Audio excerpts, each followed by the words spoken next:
sirdoonka Djibouti iyo ka Soomaaliya NISA ayaa waxay qabanqaabinayaan barnaamij lagu khaarajinayo xildhibaan Maxamed Abiib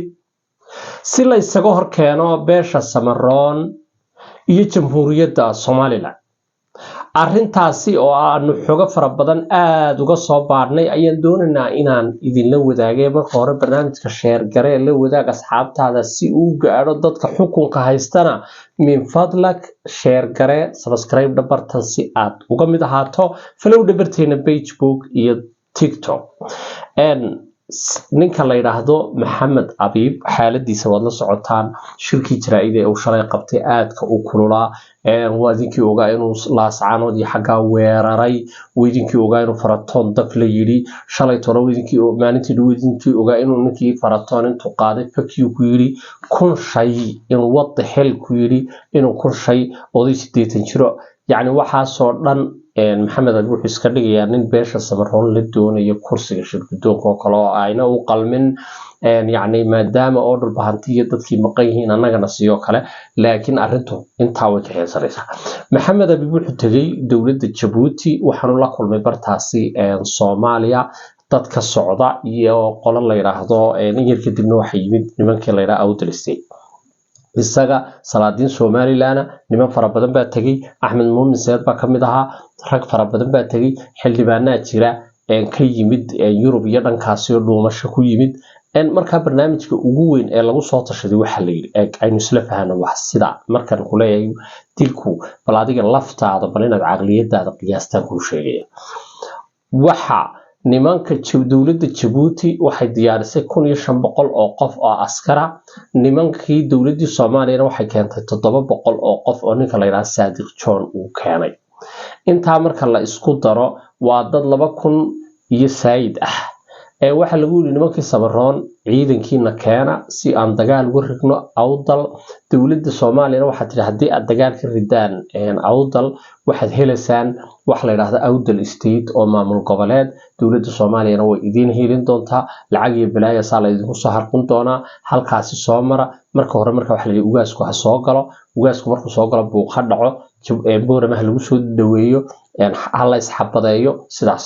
arintii way suurto gali weeyday meel kasta waa la maray dadkii boorama wala kicin kari waayay wala fikro waxa la warbixin sameeyna waxa la yiri nimankii markii lala tashaday firdhiye iyo gruubkan iyo xaggan waxay anagu diyaar baarnahay ceerigaabaan ku dhufanana xaggan waxaan ku dhufanana intan ma aragtay deegaanada kale habar jecladaan kale nahay oog baan weerarnaa ciidankan adag ee Soomaaliland si uu nooga horkaco isla markiiba caynabay xaggan qabsano waa inuu gobolkii Awdal dagaal ka dhaco ciise iyo Samaroon soo galaan mushkiladaas la sameeyay ta kale waxa la yiri ama waa inay isku khilaafaan doorashada oo isaaq dhexdiisa istilo haduu isaaq dhexdiisa istili waayo waa inay boorama ulashaa ceerigaaba ulashaa meesha iyo la isla jiiraa oo iyo guumeys arintii markii la rogrogay waxa la soo jeediyay sidee baa reer Awdal loo kicin karaa waxa la yiraahdo Axmed Ismaaciil Samatran qabano ninkaas hadli kara haduu maanta hadlo dadka ay ugaaskii waxan ma dhageysanayaan sida aan sameyn xisbigooda meesha laga saaro tii waa lagu guuleystay ninkii odaygii Samatran meel laga soo marayba weedinkii uga xaalada markiiba Soomaaliland ku tiiq socaya ay balaayo mushkil waxa soo dhab akhri waa laga yimid hadda bal hadalkayga u fiirso waxa la isla soo gartay in dadka la yiraahdo reer Awdal sidii bay yiraahdeen talada waxa keenaya nimankii Khaatimo markii la tashaday lagu yiri warniyo sida wax u sameeyay waxay dadkayga aanu keenay barnaamijkii bay uga sheekeeyeen maraaxishii ay soo mareen in jigjiga shirarkii lagu qabtay lacagihii la bixiyay ina hadraawi ninkii la oran jiray Ilaahay naxariistay ugu dambeyntii la dilay sida garaadada ku soo galeen waxa la yiri waa in la dilaa markaasi dad hal door ah oo Samaroona dadka la target gareysanayo waxa kamid ah Axmed Muumin Saad iyo ninka la yiraahdo xildhibaan Maxamed Abiib maadaama oo xaaladu aad u kacsan tahay waa in xildhibaan Maxamed Abiib ama qaar kamid ah xildhibaanada si la dilo dadka loo adeegsanayo waxa la yiraahdo si ay arintan u suurtoodo waa in dad isaaqi ay dilaan khaasatan waliba aad waxa loola rabaa inuu dadkaasi noqdaan habar awal ama Saad Muuse si marka u horeysaba dagaal uga qarxo maadaama xuduudda reerkaasi ay wada leeyihiin waa laba reer walaala abti habar yar waxa soo dhan bay isku yihiin isku seedi aad iyo aad isku dhex gala waxa la yidhi markaasi waa inuu qofka noqdo Sacad Muuse waa targetka koobaad egbileen BA iyo B iyo C baa loo kala qaaday waxa la yidhi haddii aynu helno dad Sacad Muuse naftoodurayaal oo lacag la siiyo oo dila qaar ka mid ah xildhibaanada markay arrintaas fashilantay la qabtana la yiraahdo Sacad Muuse la dilay dawlad baa ka dambeysay waxaan cidima yeelaysa markaa boorama markaa mudaharaad baa ka dhacaya mudaharaadka boorama markuu ka dhaco booliiskii waxa isku dhacaya dadka reer awdal boorama iyo markay isku dhacaan booliiskii dadkii shacabka ahaa waxa dhacaysa markaas in dad la laayo markay mudaharaadaan booliiskii ku hor yimaado cid baa ku dhimanaysa cid baa ku dhaawacmaysa maalin labaad lagu celiyo saddexaad lagu celiyo markaasi ha soo gala markaa ugaaskii iyo nimankii Awdal State mahasha matalay ha soo galaan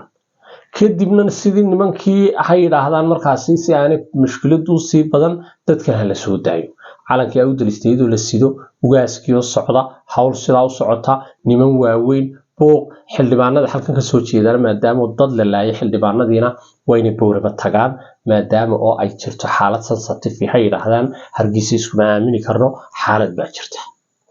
dagaalkaas marka uu ka dhaco waa xalka kaliya ee lagu kicin karo boorama dadka degan Baki Dila Sayla Xariirad waxa soo dhan way dilalkaasi qorshaysan ayaa hadda la wadaa niman fara badan oo afka soo duubtay baa la keenay barnaamijyo kale markaa waxa weyn qaar saaqar wala doonay hadii la waayana niman kale oo afka duuban baa la rabaa inay hawsha fuliyaan ragga la kargaraysanayo waxa kamid ah ninka la yiraahdo Axmed Muumin Said ninka la yiraahdo xildhibaan Maxamed Abiib xildhibaanada kale shir gudoonka waxa soo dhan dawladda Soomaaliland hadaba maxaa la gudboon Djibouti iyadu waxay rabtaa markuu dagaalkaas ka dhaco si ayna dawladda Itoobiya uga baaqsato nimankan kalena waxay rabaan inay Soomaaliland burburto dabadeedna ay hubiyo ciidan waxay haystaan marka la isku hor yimaado isaaq dhaxdiisa jiro deegaana ay eeganayeen leeyihiin way naga maqnayd inay keensadaan oo ay shuruudii buuxiyaan nimankii la oran jiray khaatumo oo dabadeedna markay gacanta ku dhigaan ceerigaabo qayb kamida gobolkiisana qayb kamida la yiraahdo maamul goboleed dhameystiran baa la idin siinaya maadaama ay Soomaaliland burburtay dhankan kalena ay nimankii reer Awdal yiraahdaan markaasi dagaalkii dhacaawshaasi dhaco maamul goboleed baan doonayaa la siiyay iyadna laba maamul goboleed dagaal baa ka dhacay markaasi laba maamul goboleed baa meeshii ka dhashay isaaquna dhexdiisa doorashadii buuq isku diro meeshii lagu kala tago Itoobiya sabab baqdo dekada Djibouti sideedii Itoobiya iyadoo ku qasbana iska isticmaasho hadaba Soomaaliland ma aha inay madaxdeedii sirdoonkoodu iska hurdaan waxaan ku tarin lahaa sirdoonka Soomaaliland ama dadka Soomaaliland wasaaradda arrimaha gudaha wasiirka arrimaha gudaha madaxweynaha dadka khusayso waa nimanka reer Awdal hooy hal ogaado war waa in loo sameeyaa dad darcado daba socda iyo welibana dad ama gaar ha loo sameeyo ama ninkan Maxamed Abiib qaatiga toos inta sharciyada hala xidho alka jeelka ammaan ku noqdo haddii kale berri tore xabad marka madaxa lagaga dhufto yaa dilay isaaq baa dilay Hargeysa lagu dhex dilay yaa dilay Hargeysa yaa jooga isaaq baa dilay aduu keenkii dilay buuq baa dhalanaya waana dhici kartaa in assassination marka la fuliyo la waayay qof dilayba haddaba ama booliiskii wixii baa ma gaarkiisa oo dhaga waa la dilayba kii kale hadhow tole cidi ka yeelimaysa Djibouti baa ka dambeysay iyo ninkan waa reebel iyo kan kale isaaq noqday problemku uu dhici boorama waa laga mudaharaaday taan sheegay war hooy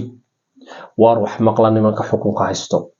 war haday xukuumad tahay haday wasaaradaha khusayso tahay haday dawladda tahay haday tahay baarlamaanka laftiisa nimankaasi gaad ha loo sameeyo iyo ilaalo khaas ah si aan u dhicin mushkilada